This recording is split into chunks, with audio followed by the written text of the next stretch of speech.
బ్యాంకుల్ని దోపిడీ చేసిన వ్యక్తులకు చిరంజీవి మద్దతు పలికారన్నారు సజ్జల. ఒకే స్వభావం ఉన్నవారంతా ఒకే గూటికి చేరతారన్నారు. ఈ వ్యాఖ్యలకు కౌంటర్ ఇచ్చారు చంద్రబాబు. సజ్జల లాంటి వ్యక్తి చిరంజీవి గురించి మాట్లాడడం దారుణమన్నారు. ముందు అన్నది కరెక్ట్. చిరంజీవి గారు ఆయన వ్యక్తిగా ఇప్పుడు ఆయన వ్యక్తి మాత్రమే, మంచి సినిమా స్టారు, మధ్యలో రాజకీయాల్లో ఉన్నారు. ఇప్పుడు కాదని ఆయన డిక్లేర్ చేశారు.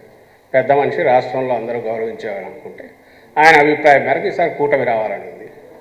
కూటమి అనగానే ఏమేమి వస్తాయి? ఇవన్నీ 1, 2, 3, 4 వస్తాయి. పోనీ ఆయన ఎవరిని కూర్చోబెట్టుకొని చెప్పారా పక్కనంటే ఎత్తిపోయి దివాలా తీసి ఇదైపోయి బ్యాంకులు మోసం చేసిన వ్యక్తి ఆయన సపోర్ట్ చేస్తున్నట్టుగా. ఇలాంటి వాళ్ళందరూ ఒక దగ్గర చేసినప్పుడు ఏమన్నా ఆయనే చెప్తున్నాండి, పవన్ కళ్యాణ్ గారిని ఆయనే చెప్పాలి దానికి ఎక్స్ప్లెనేషన్.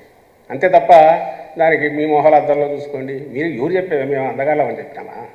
ఆయన సినిమా స్టార్, సూపర్ స్టారే. నిన్న మొన్న ఆయన పొగిడితే మనం అందరం సరెండర్ అయిపోతే మనం గొప్ప నాయకులం. కడాన సజ్జల లాంటి పనికిరాని వ్యక్తి, ఎప్పుడూ ఎమ్మెల్యే కాని వ్యక్తి చిరంజీవిని గురించి విమర్శించే పరిస్థితికి వచ్చాడంటే ఏం తమ్ముళ్ళు మీకు రోషం రాదా అని అడుగుతున్నా. ఇది న్యాయమా అని మిమ్మల్ని అడుగుతున్నా. అందుకనే మీకు ఒక్కసారి గుర్తుపెట్టుకోవాలి, వీళ్లకు బలుపు ఎక్కువైంది.